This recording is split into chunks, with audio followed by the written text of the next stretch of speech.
Upon seeing Arval for the first time, intrigue immediately came over enthusiastic Fodlan fans as this being, clad in white, was meant to be the counterpart to Sothis. Upon realizing their garments looked very similar to Kronya, the possibility that Arval was Agarthan spurred curiosity even more. Turns out it's a little more complicated than just Sothis's opposite. Arval isn't a god to rival Sothis. No, they are a creation by someone else entirely, who wasn't even a god himself, but certainly had a bone to pick with Sothis and the Nabateans. By the way, if you didn't pick up on it yet, we're going into late game spoiler territory right off the bat to set this video up. This video makes a chronological account of the life in wartime of Epimenides and how this ordinary man came to master incredible magic and science during the War of Heroes, and how such research and discoveries created the snarky travel companion Arval. After we lay the groundwork for who Epimenides is, what he accomplished, and how Arval was made, this video will explore Arval themselves, what sort of being they are, and how they develop over the course of the main campaigns.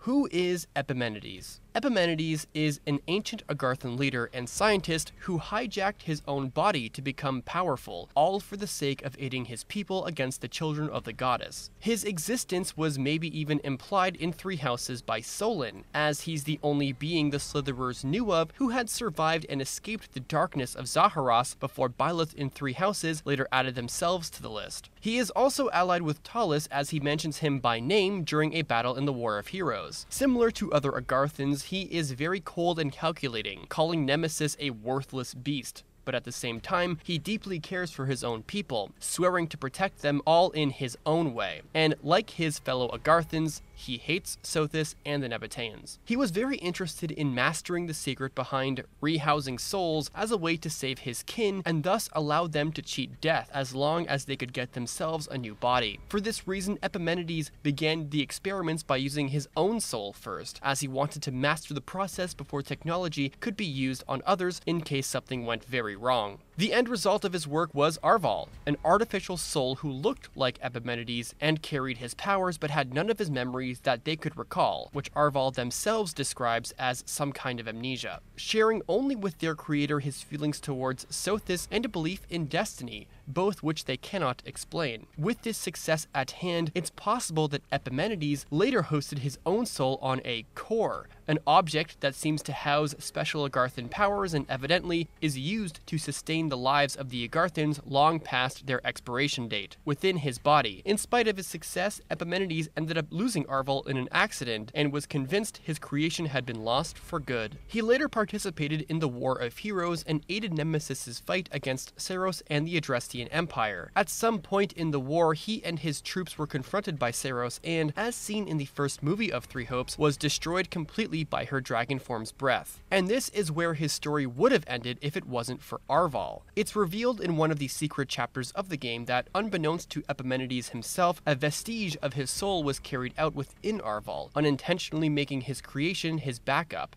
And as Arval explains, they started as nothing, surrounded by water and bubbles. Eventually something gave way, pale figures surrounded them, and Arval quote-unquote walked, perhaps non-literally, towards the light.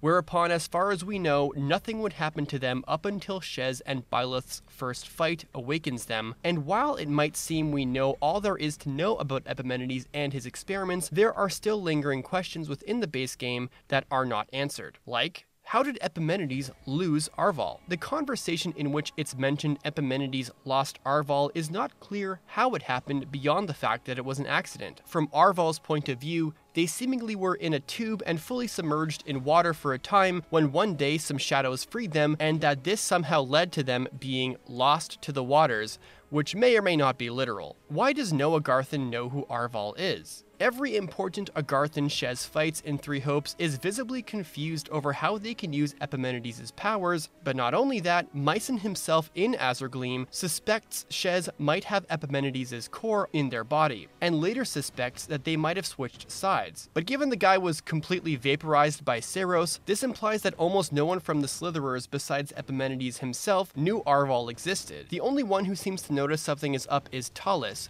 as he notices Shez's strange powers early in Scarlet Blaze. By the endgame though, he's very clear he no longer cares about who Shez actually is and that they need to be killed. How did Arval end up in Shez's body? We know for a fact that Arval is in Shez, as one of the first cutscenes of the game shows that their core circuitry being activated to empower Shez when they fight against Byleth. Shez does think in their A support with Happy that one of their dreams might have to do with experiments, and Solan suspects Shez somehow came from Shambhala, but as far as clues go, we don't get much beyond this, and that's without even mentioning if Shez's adoptive mother played a part at all, given everything surrounding her in the base game is a mystery, probably for DLC if I had to guess.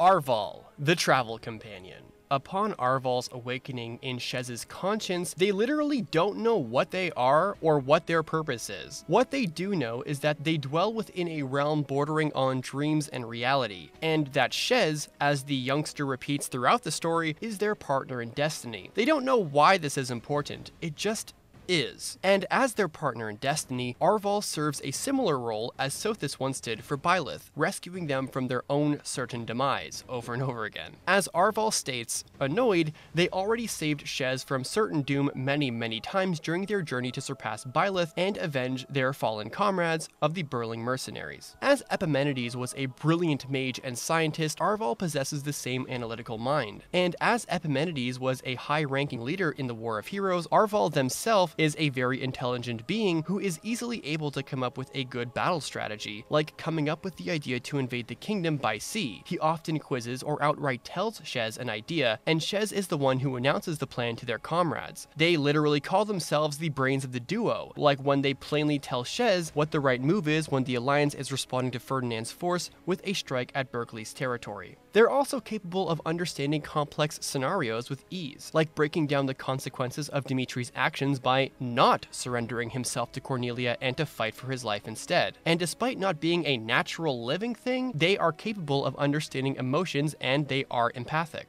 Arval looks out for Shez not only because they're basically obligated to, since if the purple person dies, so will they, and Arval will chastise Shez upon them saying or doing something reckless. So there's definitely a sense of self-preservation that Arval has over Shez, but the presence also wants to encourage and motivate Shez to keep going. Arval is Shez's partner in destiny, but they're also a nice kid and can often view things from a more constructive perspective than Shez can. When Shez fails to defeat the Ashen Demon and realizes how outclassed they still are and believes that they've failed in every possible way, Arval views the mission differently. In Scarlet Blaze, for example, they succeeded in their assigned job for the Empire to rescue Lonato and drive off Geralt's mercenaries, but even though they didn't beat Byleth, they learned a lot from their fight that they can use for next time. They want to keep Shez's spirits up when things get difficult. Another example would be upon Randolph's, Rodrigue's, or Judith's deaths in their particular routes. Arval tells Shez that avenging them makes the need to defeat Byleth even more important. Personally, I like this the most in Azure Gleam. I like how Arval themselves acknowledge that Rodrigue is a man of character, and it makes their encouraging words to Shez more memorable when they say that this pain will make them stronger to defeat the Ashen Demon for good. But also, they tell the mercenary to cheer up because their sadness is making them tight in the chest, an expression that otherwise means feelings of anxiety and stress. Makes you what? Yes, it makes me very... something. Tight in the chest. Anyway, stop frowning at me. I don't like it. The interesting thing is that Arval doesn't even really understand these feelings. There are several times in the story where their own feelings get explored, but we're left to infer why they're actually feeling happiness, sadness, emptiness, stress, and so on, because these emotions are foreign to them. This is most prevalent when it comes to defeating Byleth. You have the partner in destiny feeling that Arval has all the time, even when they're becoming insistent on defeating the Ashen Demon, and implies that that's more important than fighting for Dimitri, for example. Arval is just unsure why it matters so much. Hey, Arval? Yes? Don't you think you're getting a bit too obsessed with this little grudge match? Maybe so. Though I don't believe that's all there is to it. And my purpose? Why can't we just say it's fighting for Dimitri and call it a day? Right now, that's just as important to me as surpassing the Ashen Demon. Maybe even more so. Arval, out with it. I suppose it just feels like our destiny, like it's something we're meant to do. When the deed is actually done and Byleth is killed, Arval gets filled with a bunch of emotions that they don't really understand. They're free but empty and regretful all at once. Arval's literally moved to tears, but can't understand why they feel these seemingly opposite feelings at the same time. Sorry, I shouldn't be dumping all this on you. There's nothing to apologize for. You're processing a lot right now. I'm not sure what it means to feel happy and empty and regretful all at the same time. But I think I'm going through it myself, too. Though I wouldn't call it happy per se, more like free. Like I've finally finished a quest I thought would never end. The relief could practically move me to tears. Hey, are you crying? The same can be said when Shez chooses to ally with Byleth. Arval is visibly confused and even disappointed at first, arguing at the danger and silliness of attempting to cozy up to their mortal enemy, who is responsible for plenty of deaths on their side. But when Shez straight up asks why Byleth needs to die, Arval can't actually come up with an answer. They say because they care about them, they think. Eventually, of course, Arval warms up to the idea, supports it, and even reestablishes the meaning of partners in destiny into simply surpassing their new comrade in arms. But throughout the campaign, especially when Byleth and Shez are talking, Arval is depicted with ellipses points, basically saying that they're uncomfortable, or at the very least, that something is up with them. I personally think this is supposed to be foreshadowing to Epimenides hijacking Shez's body in Arval's mind. Arval also realizes their role as Shez's partner in destiny is less important and symbolic now that the two are friends. So even without the foreshadowing of Epimenides, Arval still has some feelings to work through, to say the least. If nothing else, I'll be a lot less busy as your partner in destiny going forward. What a thing to imagine.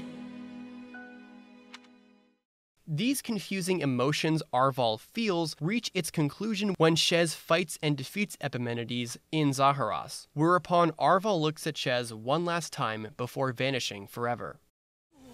Why must you resist me so? You know my reason. The tomorrow we're fighting for. You are to me!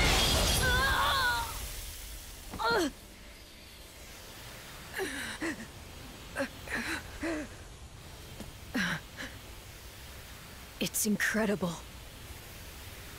Just how strong you've become. Arval. You have grown more than I ever thought possible. And yet... I've never felt more alone.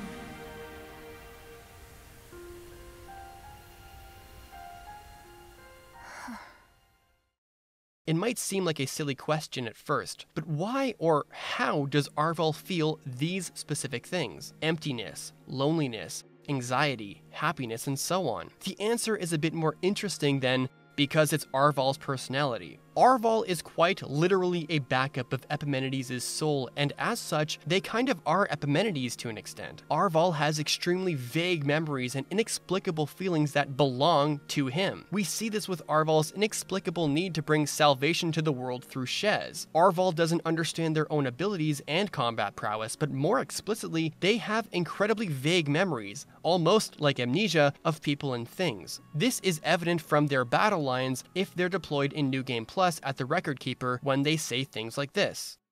I don't recall any fighting experience, so how do I command such power? What's this anguish I feel? Do I know you? All to protect the cycle of the world. For what it's worth, even though these are only triggerable at the Record Keeper, this amnesia-like feeling is present for Arval. There are parts of Epimenides' memory that make up Arval's own. It's interesting. Arval is their own person and has unique memories from their journey with Shez that are exclusive to them. Arval is the one who got to see Shez mature and grow from a lost and wandering mercenary into a general with a purpose in life. In fact, this was so moving for Arval that they get emotional at just how much Shez has grown. That's music to my ears. It's incredible to see just how fast you've matured. Makes me proud to call you my partner in destiny. Is this what being a parent feels like? Yeah, I guess. Anyway, this war will be over soon, so let's do what we've got to do to see it through together. I'll be counting on you, Arval. Bringing it back to when they defeat Byleth, the freedom Arval feels is theirs. They may be free from their destiny, but the sense of emptiness may come from the fact that this was never really Arval's own motivation. It was Epimenides' goal to destroy Sothis and the Nabateans, and now Arval might be coming to grips with that in a very loose way, since they don't know what they truly are. They may feel a shared regret with Shez that maybe there was another solution to Byleth, although this may also just be a nod to the alternative route of recruiting them. If you ask me, all of these inexplicable shared memories with Epimenides, while living and existing as themselves, means that Arval is living their own life with someone else's inhibitions, so to speak. And so, when Arval dies upon taking back their body from the now slain Epimenides, you can sort of understand where they are coming from. They genuinely care for Shez, and genuinely sees them as a friend, but Arval is about to leave forever, and now separate from them entirely for these fleeting moments. They have nothing and no one left. It's not that they no longer have their partner in destiny, it's that they no longer have their closest friend who they looked out for years, and will pass away to whatever or wherever, if anything, is next for them, entirely by themselves. In my opinion, it's a bittersweet ending. Arval and Epimenides, I wonder what manner of beings they are. That beats me. And it's not like I can just go and ask them now.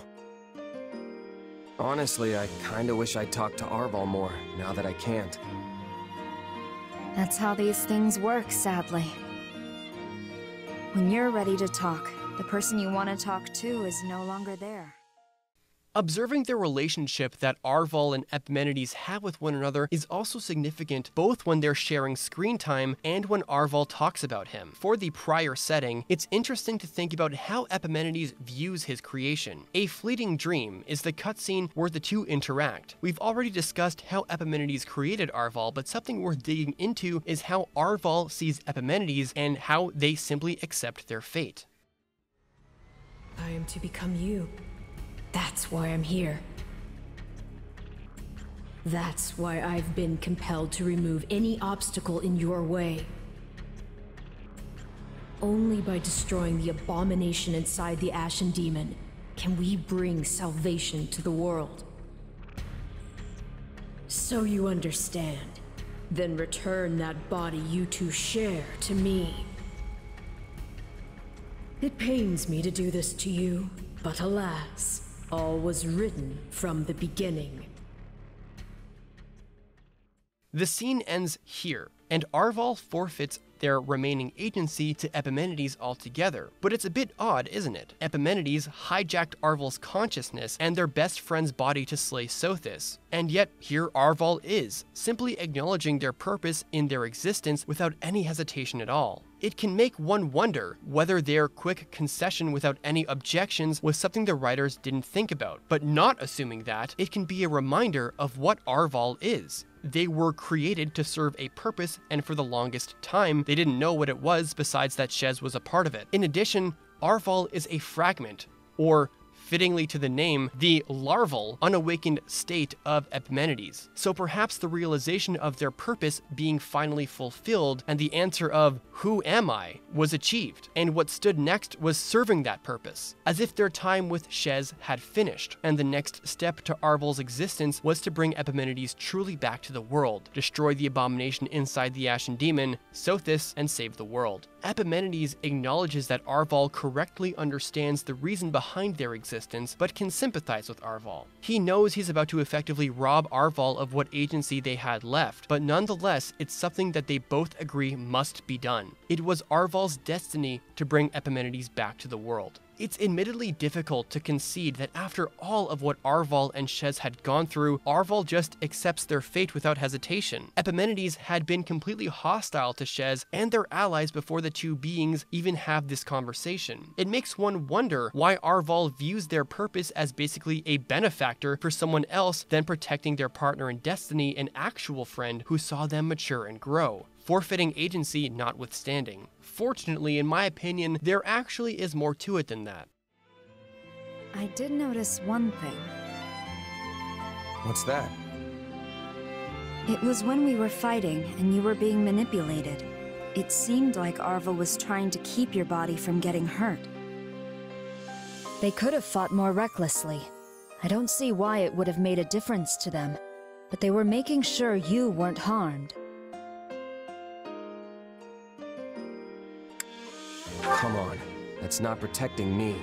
That's protecting the body they went through all that trouble to get. Maybe. Maybe not.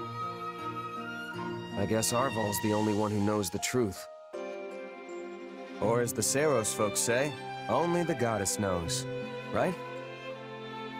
But hey, thanks for telling me that. Really, it does make me feel better. I've got no choice now but to keep moving forward. Live out the destiny the two of us once shared. Funny, I came here to apologize, but you ended up cheering me up instead. Catch you later, okay? Only the goddess knows, Well, the goddess may have been the one telling you that. As seen in the Byleth and Shez A support, Sothis herself understands that during the fight between Shez and Byleth, Arval was trying to protect Shez from being hurt, not out of a need of self-preservation for Shez as the vessel to house Epimenides in the real world, but because they are friends. So in the end, perhaps protecting Shez from being killed or severely injured was about the most they could have done in spite of accepting and fulfilling their own purpose. And if Arval's final, fleeting moments are any indication, they're happy that Shez will break free from Zaharas, mustering the last of their power into their sword, giving them a chance to break free of the collapsing realm.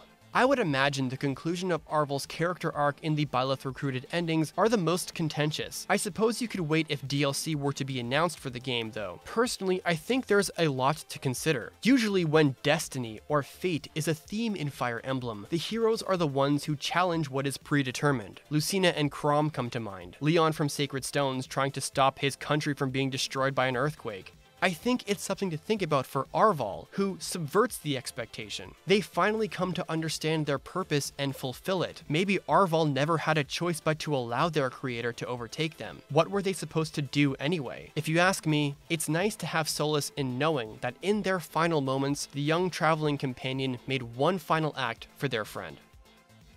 In the non-Byleth recruitment endings, the most the two learn about Epimenides are through Mycen and Solon, questioning how Shez came to acquire his core, and the paralogue, Cycles of Nostalgia, in which both Shez and Arval experience a battle during the War of Heroes through Epimenides' perspective. Neither of the cutscenes do more but to put a face and a name as clues as to where Shez's power comes from and what Arval is. With Byleth remaining an enemy, the mystery of their origins will remain unknown. They still won't even know what partner in destiny will ever mean. Shez will not know why they have their power, and Arval will never learn the truth of their existence. But what is certain is that throughout the years of being together, facing hardships such as losing close allies, they are partners no matter what happens to them. It doesn't matter who they really are. It's the actions they've done together and for one another that defines them now.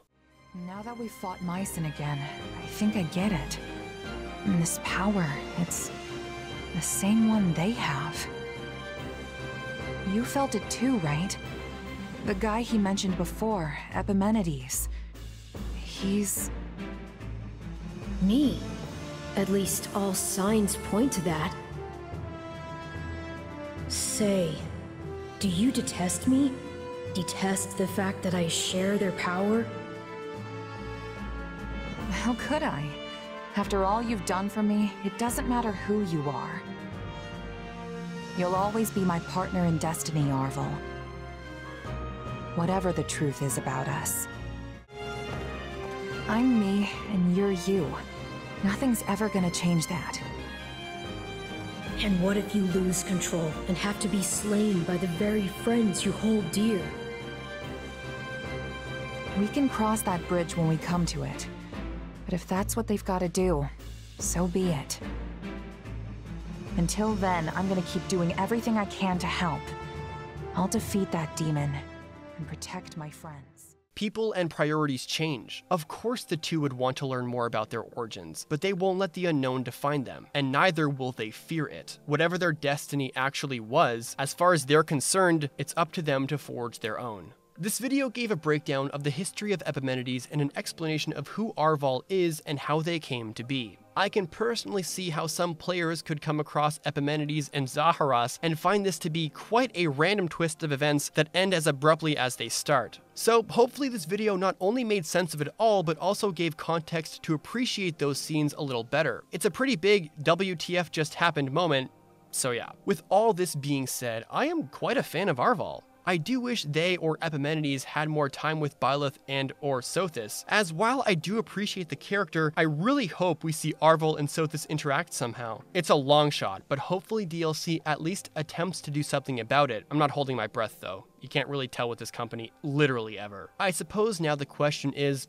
what happens next for Shez? There is a lot of room for background information behind how they were given Arval's powers. The game is teasing a possibility of DLC that resolves this. Much like how Cindered Shadows gave us information about Citri, who was Byleth's mom, maybe Shez's mom will be introduced in a similar way. Then again, maybe not. Maybe this will never be answered at all. Thanks for watching. Deuces.